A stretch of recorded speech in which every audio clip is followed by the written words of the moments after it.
जेव्हा जेव्हा देवाला मनुष्यामध्ये हस्तक्षेप करायचा असतो तेव्हा तो प्रकाश, ज्ञान, समज, बुद्धी, मार्गदर्शन याद्वारे हस्तक्षेप करतो. काय आपण कधी देवाचा हस्तक्षेप अनुभवलेला आहे?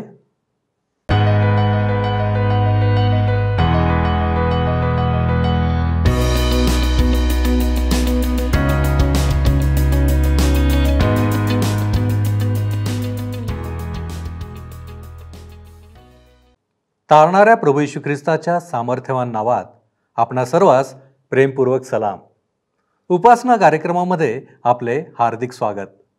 आजपासून आपण पवित्र शास्त्र बायबलमधून आणखी एका पुस्तकाचा म्हणजेच रूथ या पुस्तकाचा अभ्यास सुरू करणार आहोत. प्रियांनो, रूथ या पुस्तकामध्ये आम्हाला दिसेल की नामी नावाची स्त्री जिच्यावर अचानक कठीण परिस्थिती उद्भवली आणि तिचे संपूर्ण कौटुंबिक वंश नाश पावणार होते. अशा वेळेस प्रभू परमेश्वराने हस्तक्षेप केला आणि विनाश होण्यापासून सावरले. याचा हा वृत्तांत आहे.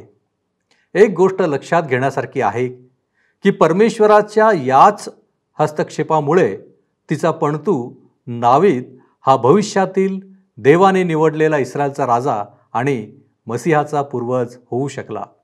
प्रियांनो, माझी खात्री आहे की रूथ या पुस्तकाचे अध्ययन आम्हा प्रत्येकासाठी आशीर्वाद ठरणार आहे. तर मग चला प्रियांनो, आपण आपल्या अध्ययनाची सुरुवात करूया. श्रोत्यांनो, आज आम्ही रूथ ह्या पुस्तकाला सुरुवात करीत आहोत आणि रूथच्या पुस्तकाचा परिचय प्रथम आपण करून घेणार आहोत. जर आपणाजवळ जुना करार आहे तर अवश्य उघडा रूथचे पुस्तक. आपणातील किती लोकांनी रूथचे पुस्तक वाचले आहे? कदाचित बऱ्याच लोकांचे उत्तर होय असेल, परंतु काहींनी अजूनही हे पुस्तक वाचलेले नाही. आपणातील बऱ्याच लोकांना हे सुद्धा माहीत नाही की हे पुस्तक पवित्र शास्त्र बायबलमध्ये कोठे आहे. ह्या पुस्तकाचे जे नाव आहे श्रोत्यांनो, जे शीर्षक आहे ते ह्या पुस्तकाच्या नायिकेच्या नावावरून देण्यात आले आहे. रूथ एक मवाबी मुलगी होती, दावीद राजाची पणजी होती, परंतु ती एग्लोन जो मोआबचा राजा होता त्याची मुलगी होती किंवा नाही ह्याविषयी मात्र मतभेद आहेत. ह्या पुस्तकाचा लेखक निनावी आहे, अर्थात त्याचे नाव माहीत नाही. कदाचित शमवेलाने हे पुस्तक लिहिले असावे असा तर्क आहे, परंतु केव्हा व कोठे लिहिले हे कोणालाच माहीत नाही. वेगळ्या चर्मपत्रावर लिहिलेले हे पुस्तक पेंटेकॉस्टच्या म्हणजे हंगामाच्या सणाच्या वेळी वाचण्याची प्रथा होती. अनागोदीच्या काळात इस्रायलचे कौटुंबिक जीवन कसे होते हे समजण्यासाठी रूथचे पुस्तक व शास्त्री या पुस्तकातील आरंभीचे अध्याय आम्ही एकत्र वाचावेत. या पुस्तकात ख्रिस्ताचा पूर्वज दावीद याचा वंश विशेष करून मांडण्यात आला आहे. मसीही राष्ट्रामध्ये मसीहाच्या कुळाचा आरंभ कसा झाला हे येथे सांगण्यात आले आहे. याच राष्ट्रामध्ये सुमारे 1000 वर्षानंतर मसीहाचा जन्म होणार होता. ह्या पुस्तकाची निश्चित तिथी काही लोकांच्या मते इस्रायलांच्या नंतरच्या राजाच्या काळात हे लिहिल्या गेले असावे किंवा जेव्हा यहुदी लोक बाबेलातून वापस आलेत त्यानंतर लिहिल्या गेले असावेत अशी मानतात. रूथच्या पुस्तकात ज्या घटनांचा उल्लेख आहे त्या दावीद राजाच्या जन्मापूर्वीच्या 2 पिढ्यांच्या आधीचा वृत्तांत आहे. रूथ मूर्तिपूजक अन्य देवी देवतांची उपासना करणाऱ्या देशामधून होते, ज्या देशाचे नाव होते मोआब. ह्या लोकांची गणना जातीबाहेरच्या लोकांमध्ये होत असे, परंतु रूथला नंतर इस्रायलांच्या खऱ्या व जिवंत परमेश्वराचे ज्ञान झाले.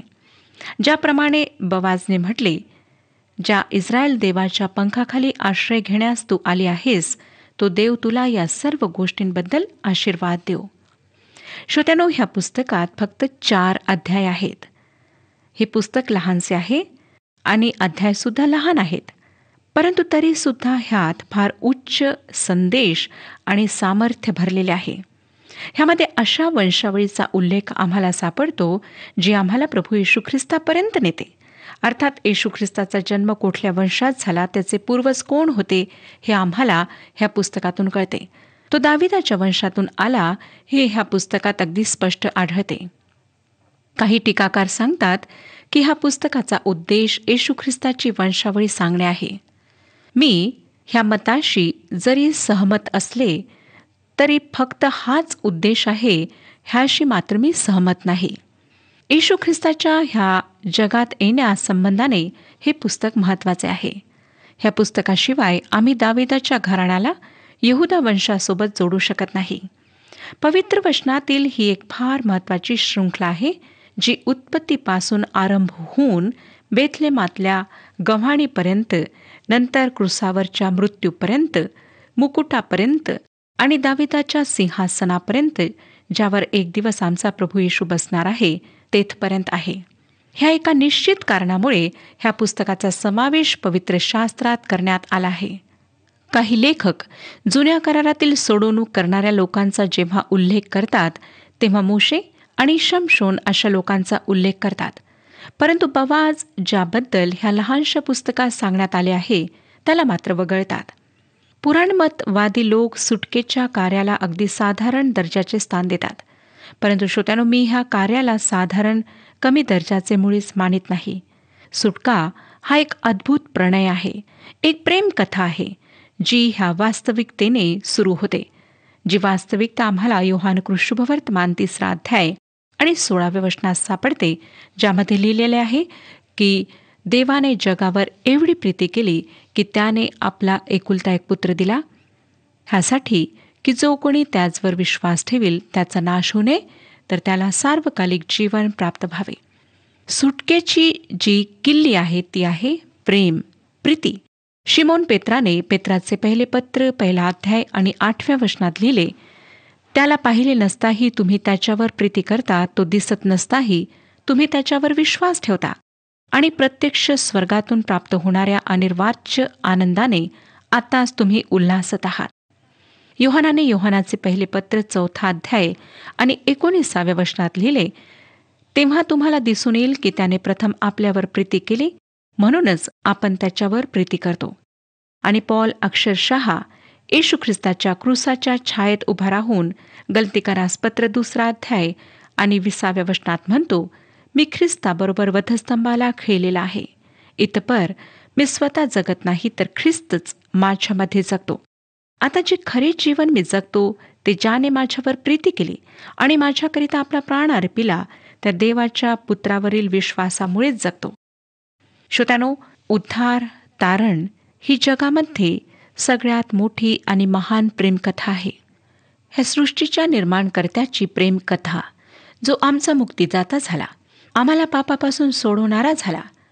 आता प्रश्न हा आहे श्रोत्यानो, की तो आम्हाला मुक्ती देण्याकरिता, आमचे तारण करण्याकरिता का आला? ह्याचे कारण हेच की त्याने आमच्यावर प्रेम केले. आम्ही त्याची सृष्टी आहोत, त्याने आम्हाला निर्माण केले आहे.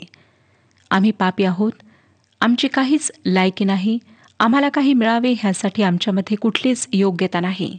आम्ही त्याच्याशी विद्रोह केला आहे. त्याने मानवजातीला स्वतंत्र इच्छा दिली. ह्या सत्याच्या दृष्टिकोनातून त्याला आमचा न्याय करण्याची पूर्ण स्वतंत्रता आहे. आम्हाला काढून टाकण्याची, त्याच्या उपस्थितीतून नेहमीकरिता घालून देण्याची पूर्ण स्वतंत्रता आहे.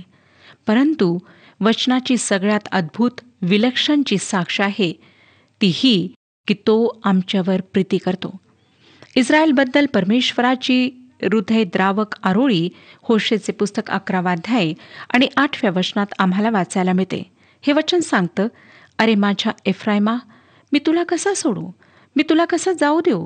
अदमा आणि सबोईम यांच्यासारखा मी तुला कसा सोडू? माझे हृदय आतल्या आत आक्रोश करीत आहे. तुला सहाय्य करण्याची मला केवढी इच्छा आहे.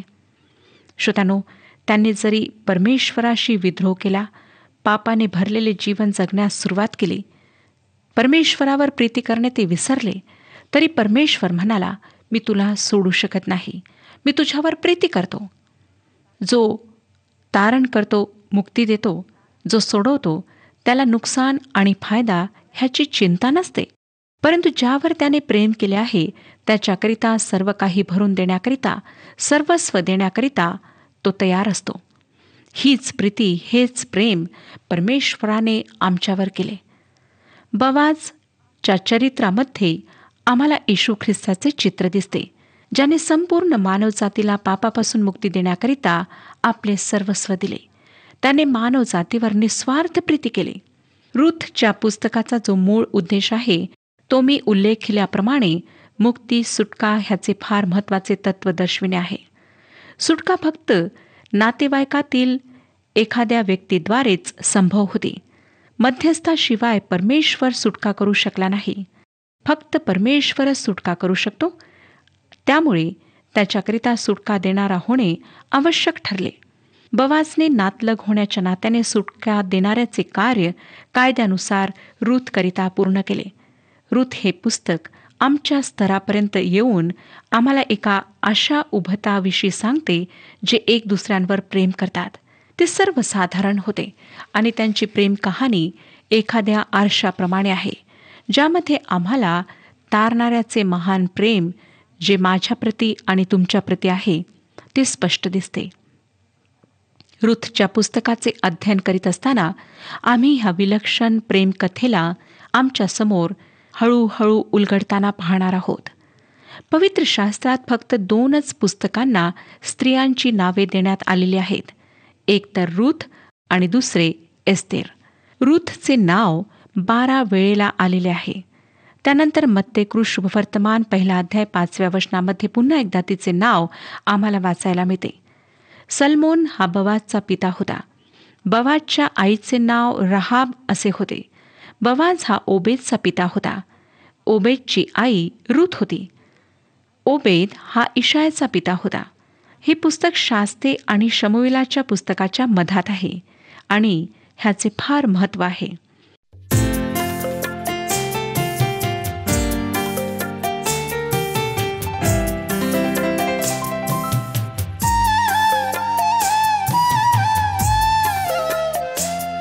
तू साज माझ्या जीवाचा आहेस गीत मनाचा. तू साज माझ्या जीवाचा आहेस गीत मनाचा. मी रचना तुझीच प्रभुजी, मी रचना तुझीच प्रभुजी. हे विभाव आता तयाशी. तू साज माझ्या जीवाचा आहेस गीत मनाचा.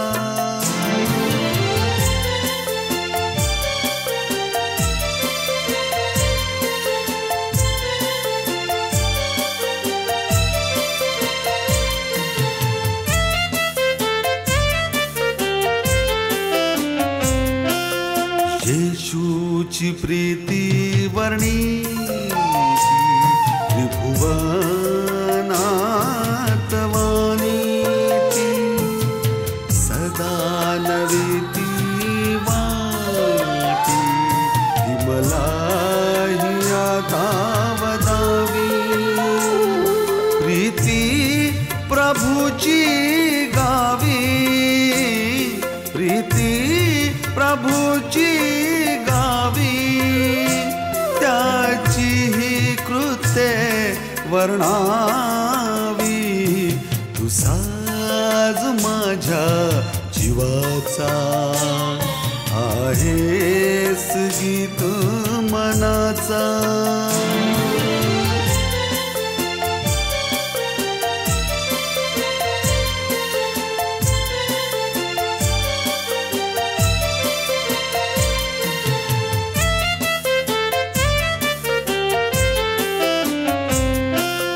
जगिया दुःखे घेरी विश्वास भावे हारी.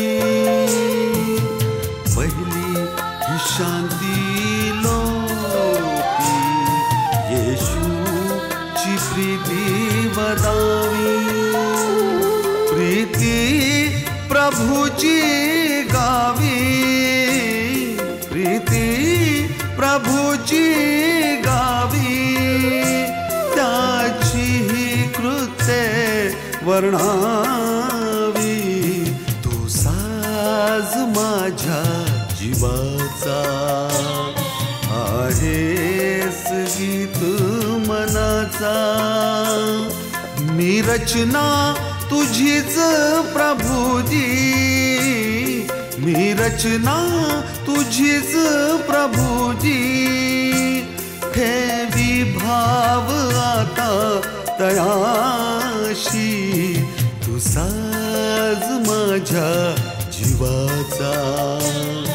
आहेस गीत मनाचा, तू साज माझ्या जीवाचा.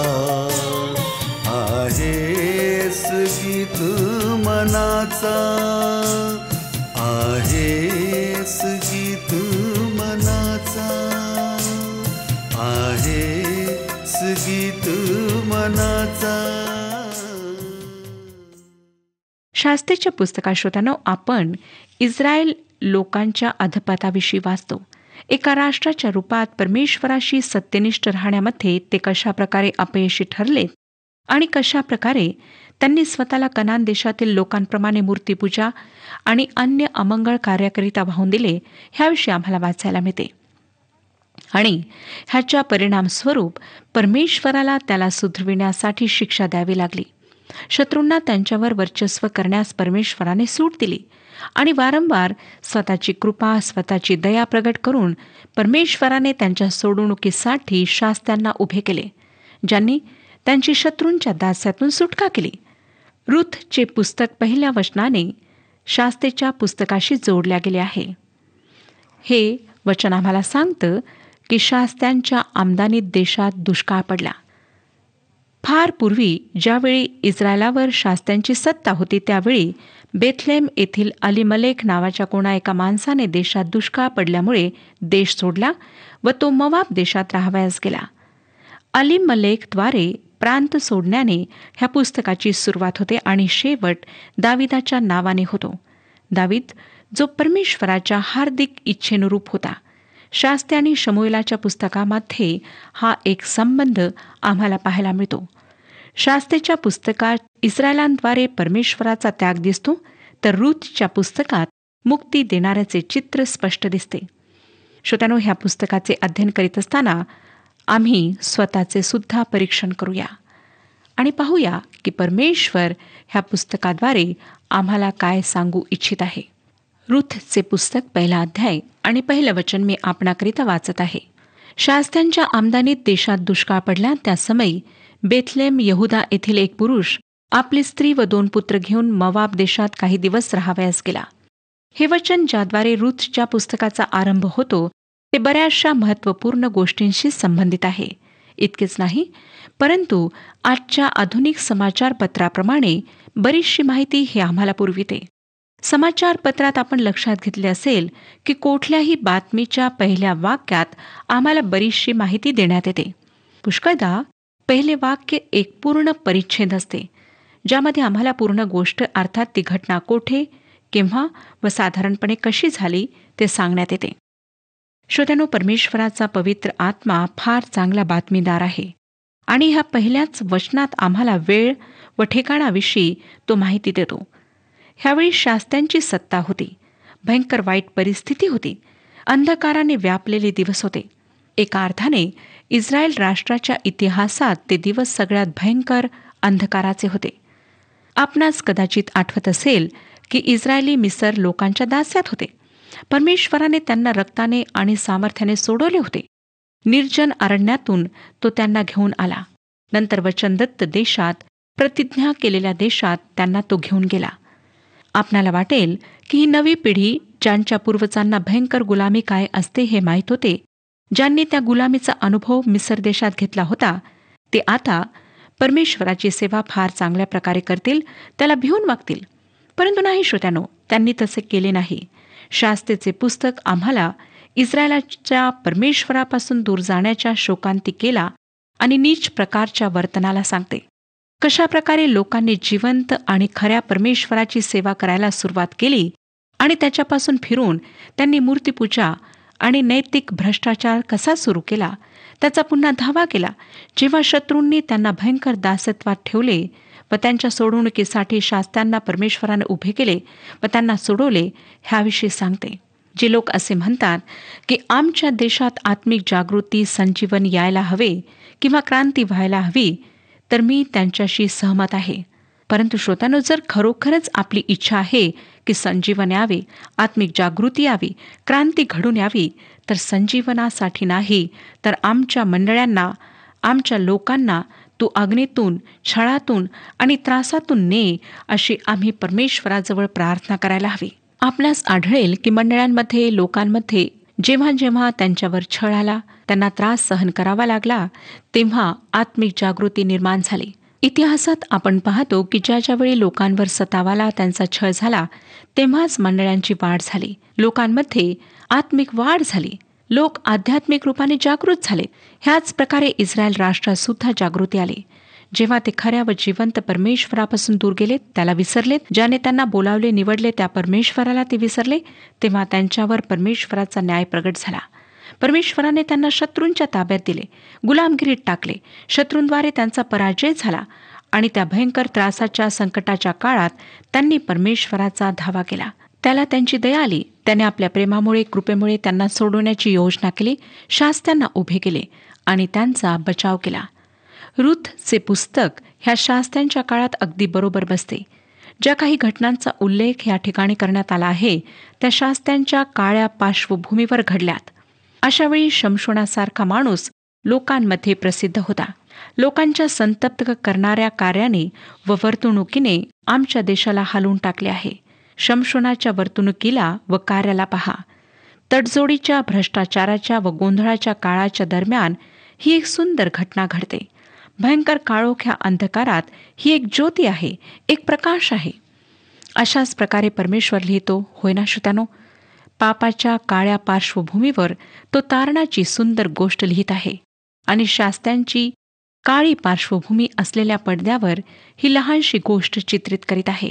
आणि हेच चित्र रूथ ह्या पुस्तकात आमच्या समोर ठेवण्यात आले आहे. श्रोत्यानो, हे तेव्हा घडले जेव्हा शास्ते सत्तेमध्ये होते. शास्त्यांचा काळ फार लांबलचक होता. यहोशवानंतर ह्याची सुरुवात झाली आणि शमूएलाच्या जीवनाच्या शेवटापर्यंत जेव्हा इस्रायली लोकांना राजा हवा होता, तेथपर्यंत ही चालली. त्या देशात दुष्काळ पडला. हे वाचून आम्हाला आश्चर्य वाटते, कारण श्रोत्यानो, ही परिस्थिती सर्वसामान्य नव्हती. परमेश्वराने अनुवादाचे पुस्तक 6 अध्याय आणि 3 वचनात ह्या लोकांना सांगितले होते, म्हणून हे इस्रायला श्रवण कर आणि त्या काळजीपूर्वक पाळ, म्हणजे तुझे कल्याण होईल आणि तुझ्या पूर्वजांचा देव परमेश्वर ह्याने दुधामधाचे प्रवाह वाहत असलेला जो देश तुला देण्याचे वचन दिले आहे, त्यात तू बहुगुणित होशील. नंतर 8 अध्याय आणि 9 वचनात, त्या देशात टंचाई न पडता तू अन्न खाशील, तुला कुठल्याही गोष्टीची वाण पडणार नाही. तेथले धोंडे लोहयुक्त आहेत व तेथल्या डोंगरातून तुला तांबे खणून काढता येईल.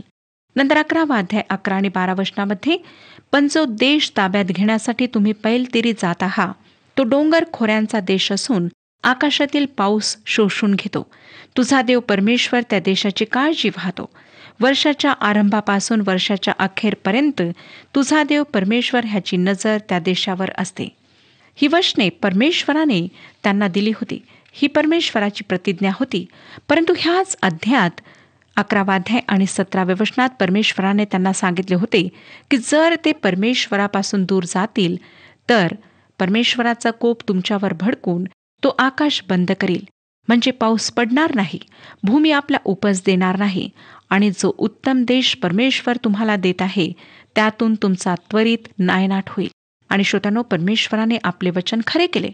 जेव्हा हे लोक त्याच्यापासून दूर गेले, दुसऱ्या देवी देवतांची उपासना करू लागले, त्यांच्या मागे लागलेत, तेव्हा त्याने आपल्या धार्मिकतेच्या अनुशासनामध्ये हा दुष्काळ पडण्याकरिता परवानगी दिली आणि त्यामागे त्याचा उद्देश ह्या लोकांना स्वतःकडे वापस परतविण्याचा होता.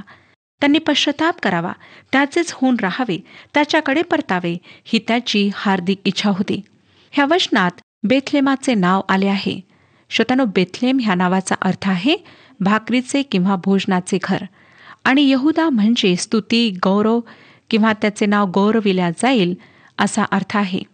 स्तुती व भोजन ह्यांनी पूर्ण असलेल्या घरात राहणे किती मनोहर असेल. हे लोक यहुदातील बेथलेममधील एफ्राईमी लोक होते. बेथलेम यहुदा ह्याचा परमेश्वराच्या संतानाकरिता फारच चांगला अर्थ आहे. जर रूथच्या पुस्तकात घडलेली घटना बेथलेमात घडली नसती तर श्रोत्यानो, येशू ख्रिस्ताने बेथलेमात जन्म घेतला नसता. ख्रिस्त जन्माची गोष्ट रूथच्या पुस्तकातील ह्या घटनेपासून सुरू होते. एफ्राईमचा अर्थ आहे सुपीकपणाची जागा. अलीमलेख म्हणजे परमेश्वर माझा राजा. नामी म्हणजे माझा प्रियतम, माझा आनंद. पवित्र शास्त्रातील सर्व नावांचे विशेष अर्थ आहेत. पुष्कदा ह्या नावांचा अर्थ सांगण्यात येत नाही. ही स्पष्टीकरणे व अर्थ परमेश्वराच्या वचनांचे महत्त्व व त्याचे मूल्य वाढवतात. ह्या नावांच्या अर्थावरून आम्हाला कळते की परमेश्वराने स्वतःच्या लोकांना किती अद्भुत आशीर्वाद दिलेत. 2 आणि 3 वचन सांगतं, त्या पुरुषाचे नाव अलीमलेख, त्याच्या स्त्रीचे नाव नामी व त्याच्या 2 पुत्रांची नावे मेहलोन व खिल्लोन अशी होती.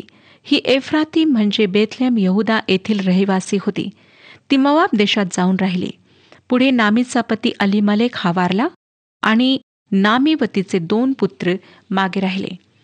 श्रोत्यांनो, देवाने व आध्यात्मिक विचार ठेवणाऱ्या इस्रायली लोकांनी हे शोधून काढले की अलीमलेखच्या जीवनात कशाची तरी उणीव होती. त्याने स्वतःच्या मुलांची नावे अशी का ठेवावी बरे? महलोन, ज्याचा अर्थ आहे आजारी, अस्वस्थ, आणि खिल्लोन ह्याचा अर्थ आहे दुबळा आणि लहान.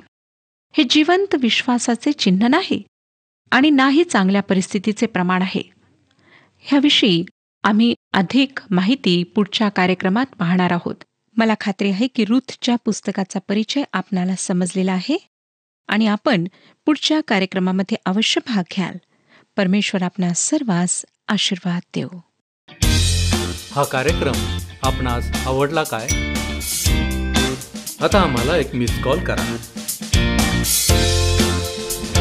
आणि आपण पुढील विजेता होऊ शकता.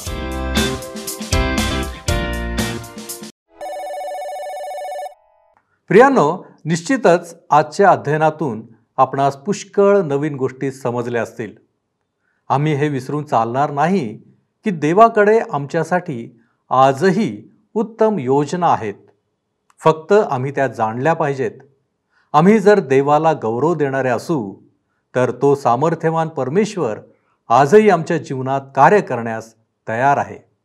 पण काय, परमेश्वराचा हस्तक्षेप आमच्या जीवनामध्ये होऊ देण्यासाठी आणि परमेश्वराला मान्यता आम्ही देणार आहोत काय? त्याच्या हातात सर्व परिस्थिती सोपवणार आहोत? देव आमचे वाईट कधीच चिंतित नाही. म्हणून त्याच्या महान योजनांकडे लक्ष लावण्याचा आपण प्रयत्न करूया. आपण प्रार्थना करू. पवित्र पवित्र पवित्र थोर आणि सामर्थ्यवान देव बापा, तुझ्या नावाला आम्ही धन्यवाद देतो प्रभूजी की आम्हा प्रत्येकाच्या जीवनासाठी तुझ्याकडे उत्तम योजना आहेत. कारण तू स्वतः उत्तम असा आहेत आणि प्रभूजी तुला सर्व काही उत्तम आवडतं.